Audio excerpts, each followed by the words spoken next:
Okay, all right. So, good afternoon, everyone. Thank you for those who are here live and for those of you who are listening to this later.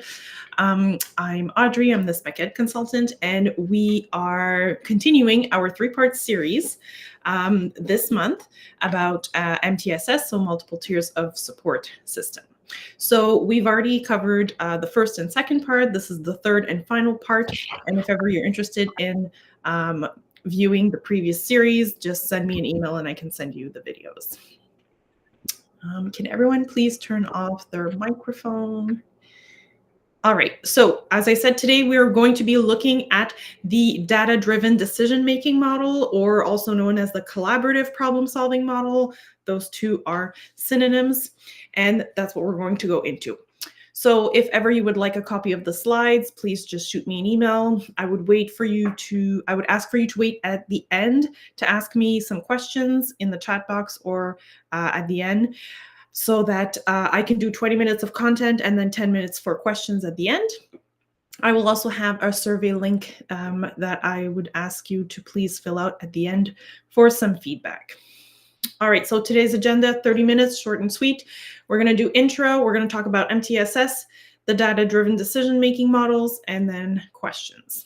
Okay, so for those of you who do not know me, I'm Audrey. I'm new to the role of Spec Ed this year. I graduated from McGill University 15 years ago, have always had Spec Ed at the dear to my heart. I've always had special ed and students with learning disabilities in my career. I have worked in 3 different boards, done a variety of things from homeroom to resource, and I really fell into the science of reading about 4 or 5 years ago, and I really went down the rabbit hole and wanted to find out everything I could about reading and writing for students and how the brain works, and the rest is history. So these are my credentials. If you're interested in any of the courses that I took, please send me an email and we can chat for sure. And a lot of the material today that I'm talking about is on the base of Stephanie Stoller's work. She is a highly renowned, knowledgeable source for anything related to reading and writing and MTSS. Her credentials are on the side. All right, so just to review very quickly, of course, this is one of our North Stars graphic, the Scarborough's reading rope. Very important and a great visual representation to kind of really show us how students learn to read and the important elements within each parts of the strands that are there. So really the upper part, really the language comprehension, which encompasses background knowledge, vocabulary, language structures, verbal reasoning, literacy knowledge, and then the bottom part of the rope, which is really the word recognition skills, PA, phonological awareness, decoding, and sight recognition words. So we also know that from the simple view of reading at the bottom there, language comprehension and decoding skills really bring upon a skilled reader to reading comprehension, which is always the goal. This is another graphic that represents the simple view of reading, which is not so simple. So we know that language comprehension times word recognition will give us reading comprehension, okay? Within the language comprehension, below are those different parts that are crucial, and same thing for the word recognition with those crucial elements that are below. We will be referring to this model a little later again this afternoon. I just wanted to pop in a slide for a fun resource. Reading Universe is a really great website. I like their taxonomy. I like the way that they have laid out and kind of reproduced the simple view of reading with clickable sources, websites, online lessons. So it's a really great resource to look into for the various strands that are represented in the reading rope. All right. So I wanted to start off with a little quote that I find is very true and representative. So it's by James Clear, and it says, "You do not rise to the level of your goals. You fall to the level of your systems." So let me say that again. You do not rise to the level of your goals. You fall to the level of your systems. James Clear. So this quote is quite meaningful, especially when we're talking about MTSS and the multiple tiers of support systems. Having those systems in place is absolutely crucial. We can have these wonderful goals, these things we want to do. However, if we do not have the systems to put them in place, they will not happen. Okay. So, in line with what we have learned in the past 2 weeks, is the MTSS, which is the school improvement. We saw Stephanie Stoller's 3D cone for the multiple tiers. So, we understood and established that within that cone, there is a base that is absolutely important to cover, which includes assessment, tiered instruction, professional development, and leadership, teaming, and collaborative problem solving process.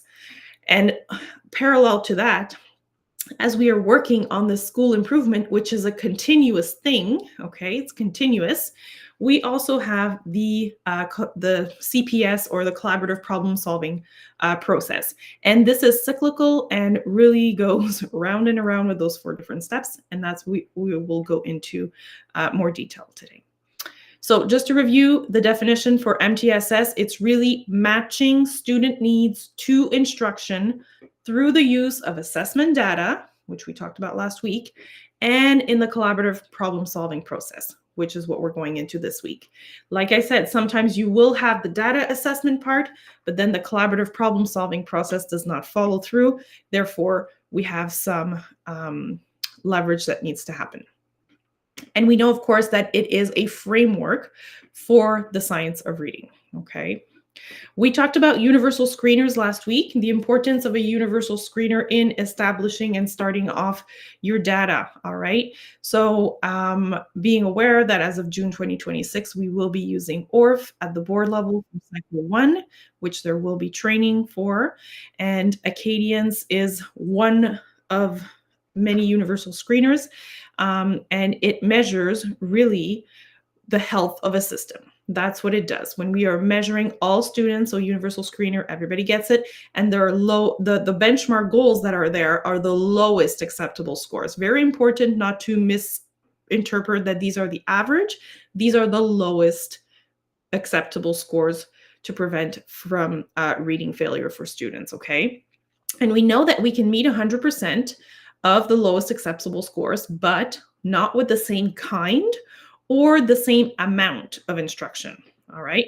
So we need to be creating, our schools need to build increasingly intensive instructional support systems so that this can happen. All right.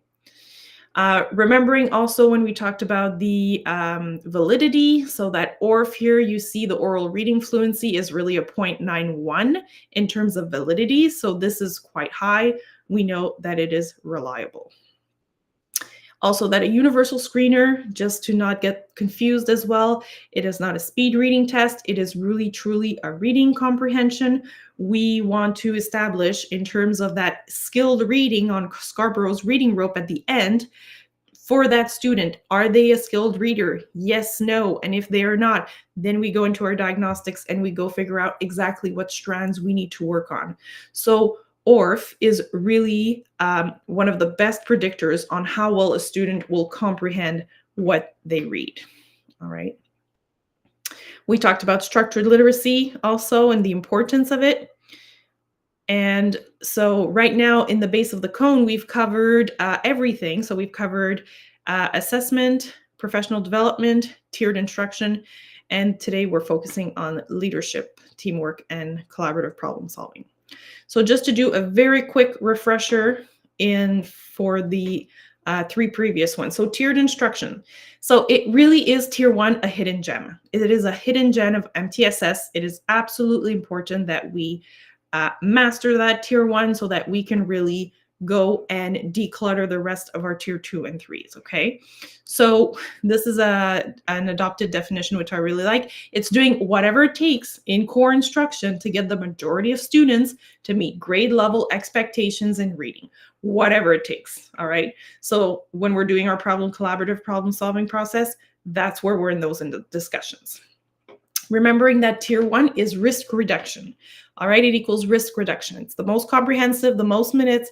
It's database instruction, 90 to 120 minutes, depending on your cycle. It's planned by grade level team, and it really, should it be whole group? No, not necessarily. We can look at a flexible service delivery model with adults and resources on skilled base.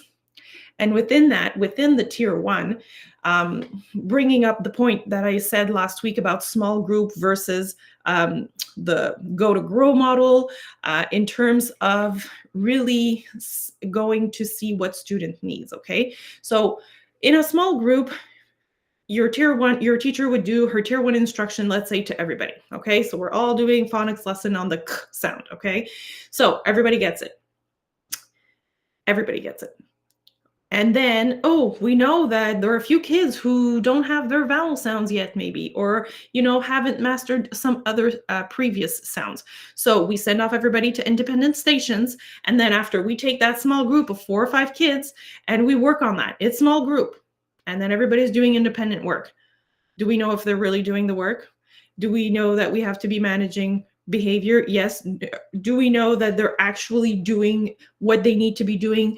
And can we give directive feedback? No. Okay. So the small group is not the most efficient necessarily at times. Okay. So the go to grow model is saying we can take in our ELA time, our decoding part, our phonics, the lower part of the strands, that aspect could be a go to grow model. Not your oral language part, where you're reading stories, where you're doing read alouds, where you're doing whole group knowledge building, okay? But the actual core phonics part of your lesson can be a go to grow, which means each child is placed in a phonics target small group with an adult that matches their needs. Therefore, there is no whole group teaching for tier 1 for word recognition in this part of the model. And there is no wasted time because every child is with an adult. Okay, so we're going to talk about that a bit more in a few minutes, of the barriers that can bring about that. And then what happens is, this is your tier 1. And now in your tier 2, you will have those kids who still need that acceleration to get that double dip in small groups. Okay, so apart from their differentiated tier 1 core phonics groups, they will also need, some of these students, some extra time, some acceleration, because they need that in a tier 2 pull-up model. All right. So just think of an ice cream double dip, always better, very solid. We want to have that. Okay. All right. So we talked about assessments. So we really talked about the 4 different types of assessments. The screening, so which students and which systems need support, the diagnostics, why is the problem happening, the progress monitoring, is it working, and then the outcome evaluation, did it work, okay? Referring to this great graphic that explains the 4 types of assessment, when and how to use it, okay? Also, in terms of, I just threw in the graph of the quadrant model, which is very important. We want to know what kind of readers we have in front of us. So this model explains that we could have readers with, for example, and it's language comprehension and word recognition. And a student, we need to categorize students in these different quadrants to see what they need, so that we know what to, how to go about it. So we can have students who are good word recognition, good comprehensions. We're good. We're not worried about them. We can have good word recognition, but poor comprehension. Those are usually our hyperlexics, okay? And then we can have our poor word recognition and poor comprehension. And those are usually our mixed reading difficulties. But then you can also have your poor word recognition, but good comprehension. And those are usually your dyslexics. All right. Okay. So we talked about professional development, the importance of it, and how teacher knowledge is yours. And it is absolutely necessary to be able to put in implementation certain curriculums, understanding the background knowledge, so that you know how and when and to do best intervention with students. Okay. All right, so back to Scarborough's reading rope, the importance of it. we are now digging into leadership, teamwork, and collaborative problem solving models. So once again, we said you do not rise to the level of your goals, you fall to the level of your systems. So let's get into that. So this is Stephanie Stoller's her basic collaborative problem solving model. All right. And we can use this at a district, at a school board level, school level, grade level, system level. It is a system. It is circular, meaning we are continually working on it. And we definitely want to have the same language. In what part of the process are we at? So let's go into that today. So this is kind of just the written part of this representation of the circle. All right, so step one, what's the problem? Okay, so we need to make sure that we know the actual situation and what is the expected performance. That's what we're asking ourselves, okay? So a problem, a grade 3 student is not reading at level. We want them to be reading at level. So that's the problem, all right? Step 2, problem analysis. So why is the problem happening? Assessments, hypothesis. This step is absolutely crucial and skipped many times or really surfaced, okay? So this is actually the most important step. This is really you creating a hypothesis as to why this is happening, okay? And most of the time, we will look at tier 1 instruction, and we're going to look at tier 1 instruction, and it could be a variety of reasons, okay? So sometimes it could be personal, at home, things that are going on with the child, with behavior, and all of these different things.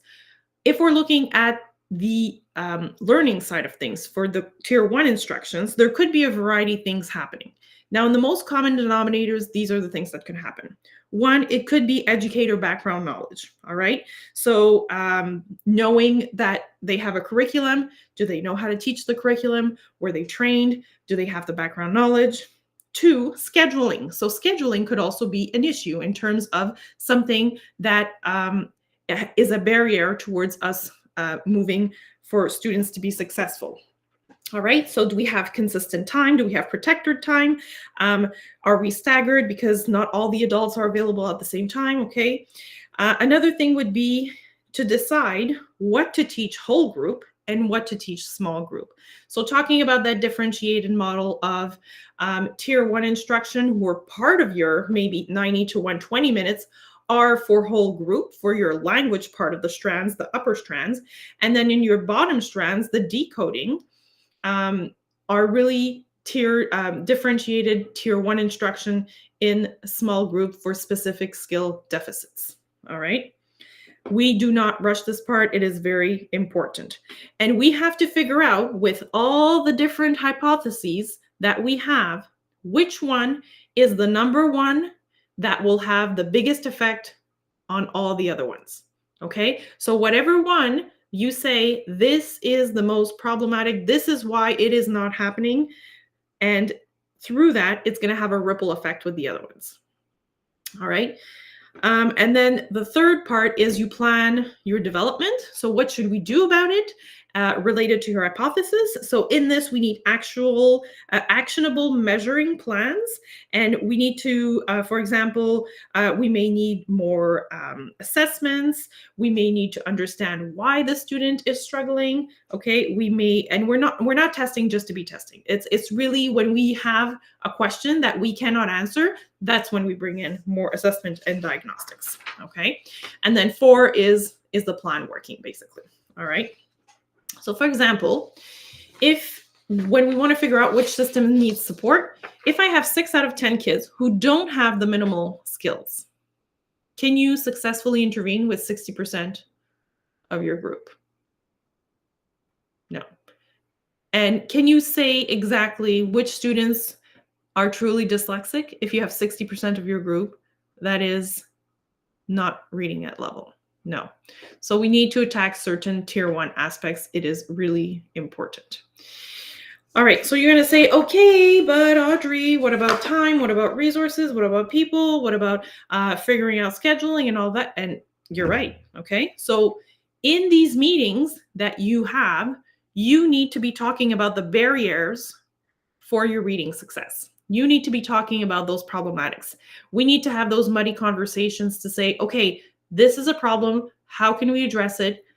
create a team at different levels. And that's what I want to see here.